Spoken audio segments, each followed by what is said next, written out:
Yeah, tell me what happened last weekend, Alana. So last weekend in Florida, my brother and I competed in the kids Pan Championships. It's a once a year thing. It's kind of the biggest ski tournament for kids, that kids are able to go to. Um, Most people would say it has the most prestige, so going to it is really, really fun. Mhm. Um, I went on Sunday. It was a 3-day tournament. Sunday was the last day. I had 3 matches. Um, I had a bye in the first round, which means that I was a high seed in the bracket, so I didn't have to do the first round. Mhm. I won all three, and I won my fourth title in a row. And then I got promoted to orange belt on the podium. Congrats, congrats. Very good. Did you have to qualify to get to this tournament somehow? No, this tournament, anybody could sign up, but um, they would seed the bracket. So who goes where in the bracket, depending on how you did in previous tournaments and opens. Mhm. And so normally there would have been 4 rounds, but because you were highly ranked, you skipped the first round? For my bracket, there was a total of 4 rounds. And yes, I did. I was able to skip the first round. That depends on the bracket, though. Mhm. Me being a girl and of a specific weight class, there aren't as many people my age weight um, than there are maybe for boys or for a higher or lower weight class or maybe for a different belt. Mhm. Um, Mine happened to have 10 to 12 kids, I think. Got it. And then were any of your matches hard? They were challenging. My first one I submitted, I believe, and the second one was more difficult. It took me 3.5 minutes to pass her guard and get to a good position. Hmm. I wasn't able to submit, so I won on points. Hmm. And then the third one, I was able to submit the girl in the finals. All right. And so there it's by um, girls and weight class and also belt or just girls and weight class? There's gender, weight class, age, and belt. I think Got that's it. what separates it. Got it. And what belt came before orange? What belt were used to you? Were you? Yeah, Okay. And then orange, what comes after orange? I believe it's green. Yeah, green. And then once you do all the green belts, it's to the adult belt promotion, which is blue. It starts off as blue. And got it. How far until you're black belt? I mean that could range from anywhere from maybe 18 to, I mean, you can get your black belt. Depends, it just depends on how long you've been training.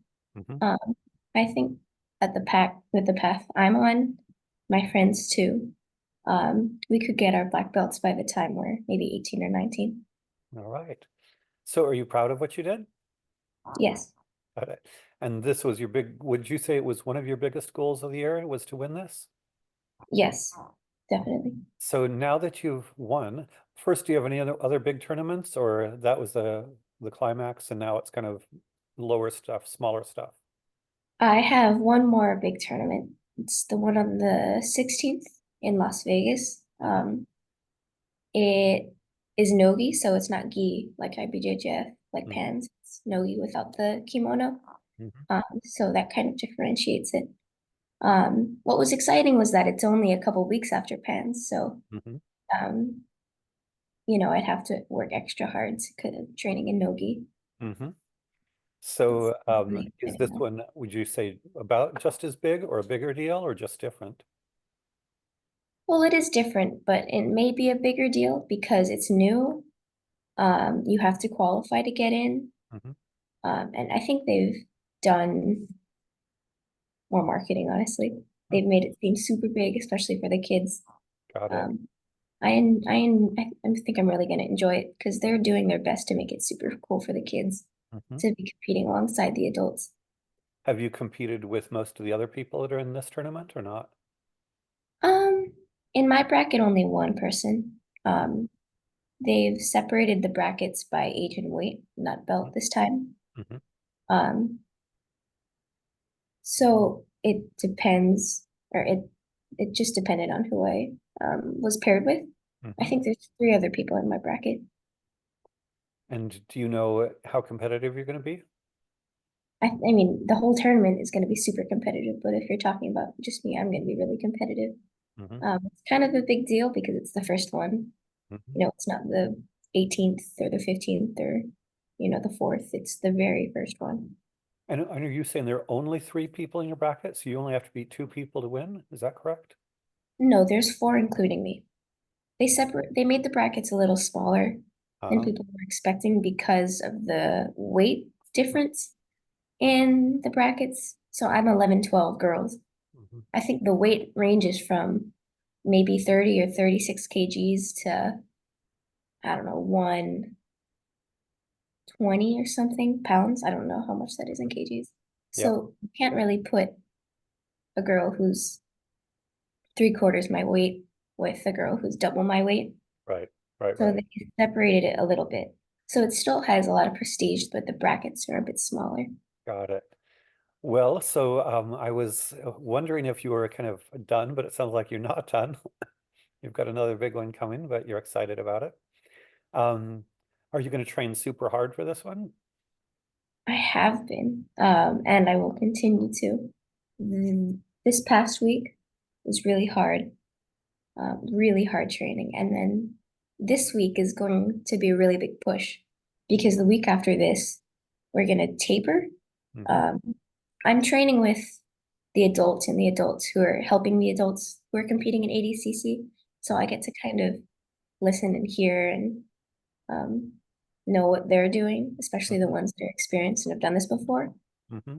Um, so by taper, I mean training less, sleeping more, eating more, resting more, so that the day of the tournament, I'm relaxed, full of energy and strong.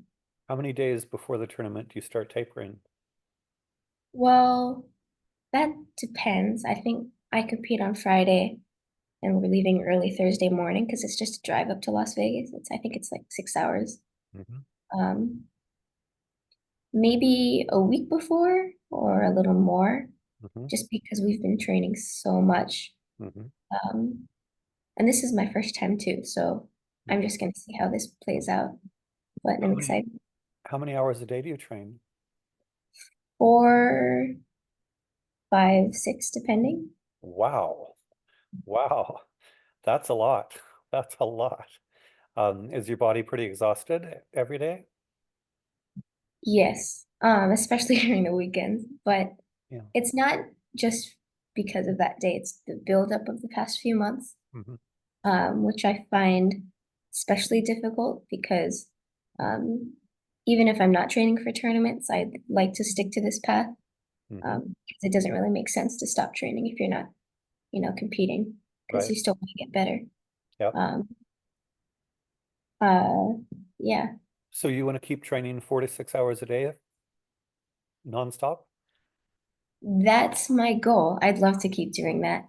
Hmm. Because if I stop, then it's going to get hard. It's going to Right. be harder to get back on. Fair enough. What do you do when you're not training? When I'm not training, we go home. My brother's been training actually with me. He's been coming to 7 a.m. and Hmm. doing all the classes. Hmm. So my brother and I, we go home, we shower, we rest. I don't know, do some math or read, go outside and get sun. Hmm. Um, I'm not watching my weight for this next tournament, Hmm. so I get to bulk and eat as much as I want. Hmm. I could gain 5 pounds in the next 3 weeks if I wanted to, Hmm. which is a delight because um, we eat really, really healthy food and it's also super tasty. So it sounds like you're kind of at the lower end of the weight class, so you've got plenty of space to eat. Yes. Well, and then math, you're working on Algebra 1, is that correct? I think I'll be going into eighth grade math. Got it. How far through it are you? I'm only just beginning. Hmm. I wanted to work on it a little bit during the summer, and then really start it during the school year Yeah, because I'd still be a grade above what I actually am. that's right. You're going into seventh grade. So if you're doing eighth grade math, you're your year ahead. And then how about reading? What are you reading? Right now, mm, that's difficult. Right now, I'm not reading a series in particular. Hmm. Um, I'm trying my best to pick up books that I've attempted in the past, but found difficult. Hmm. Um, I've been reading Robinson Crusoe. I remember a long time ago, when I was younger, I tried to read it, and it was a bit challenging, but now I think I get it a little bit more. Also Atlas Shrugged. Hmm. Do you know if you're reading the abridged version of Robinson Crusoe or the original one? I'm not sure. We have a couple different, maybe two different copies. Hmm. I wasn't aware that there were multiple versions. Yeah. I mean, the original version is very difficult. It's very difficult because it was written so long ago. The English is quite different. Hmm. So you might check to see if it's edited or abridged or anything. I kind of enjoy reading text like that because it kind of really forces me to think because I don't talk like that. Hmm. I find it difficult to read things that are written different than I talk. Hmm. Um, now in the modern age, I guess we do talk a lot different than we did a little while ago. So you like reading books with sort of old-fashioned English? I think it's pretty and it's interesting to read. Yeah. Um, I mean, the English where they say, thee and thy and Yeah. Bible, Yeah. King James Version. I like that. Yeah. I think that's really pretty. How about Atlas Shrugged? Is that difficult, not difficult, or just right? Well, it's in the book that I have, it's in the language that I use, so it's not as difficult as other books. Hmm. Uh, the story is a bit difficult for me to wrap my head around, Hmm. just because it jumps from places to place to place, but Hmm. doing okay. How far into it are you? I think I got, mm, I'm not quite sure if it was maybe like a fifth or a quarter, Okay. but I feel like somewhere around there. There's some books, and I'm thinking of Dostoevsky. Have you ever heard of Dostoevsky? No. He's a famous Russian author. But there's some books where I often found maybe the first 50 or 100 pages were a little bit hard because some authors spend a long time kind of getting to know the characters and locations and what's going on. And then once you get everything set up, then the plot gets going and it's really fun and exciting. Um, I've found that in books before, not especially difficult books, but maybe more the books that I read a couple years ago. It kind of took me a little while to get into it, and then once I did, I really enjoyed it. yeah, I'm trying to remember. It's been a long time since I read Atlas Shrugged, but I'm wondering if it's sort of just getting to the point where the plot's getting rolling, because I do think there is sort of some setup early on. Does it feel like the plot's going or not yet? I think it may be getting started. Okay, good. Well, marvelous. And how about listening to history podcasts? Are you listening to any history podcasts? We were listening to one on Alexander the Great, and I think my dad was listening to it, but he started over for me. Thank you. Um, we're not quite in the middle. I think we're still kind of at the beginning, Hmm. because when we were in Florida, we kind of stopped. But it's really interesting hearing about, um, oh, it was talking about the difference between facts and lore Hmm. in Alexander the Great, and also in modern times, which I thought was interesting because he said that the ratio changes Hmm. um, time to time. Yeah. And I didn't really understand, but there have been a few examples that have come up in the past couple of months and weeks in actually this world right now that Hmm. my dad's kind of explained to me. Excellent. Um, so I'm enjoying that. And then is it inspiring that Alexander started his, as it were, career so young? Yes, I would definitely. think so. He's, of course, very famous for conquering much of the world. How old was he when he started doing the conquering? The number 16 is in my mind, but I'm not sure if that's correct. Okay. Somewhere there. Yeah, but not too far beyond where you are, right? No. Okay. Sometimes listening to things like that where the people who are doing the things who are so much or not a lot older than me is kind of inspiring. Hmm. Is it Um, intimidating at all or not at all? a little bit. Mhm. Um, because of course the question comes to mind, will I be able to do that? Mhm. But uh, times are different. I don't think I can exactly mount a conquering campaign of the world right now. Of course, of course, of course. When we manifest our individual genius in new and different ways today. And that's actually a good thing because the flip side of all the conquering is all the killing of people, which is actually pretty gruesome. But still kind of an amazing story of achievement, despite how gruesome it is. Well, cool. I'm going to be traveling the next couple of weeks, so I hate to say good luck on your tournament. May you enter with balance and confidence and achieve your goals. How about that? Thank you. That's You're awesome. welcome. In which case, I'll see you in a few weeks. Take care. Yep. Thank you. Bye Bye. You too. bye.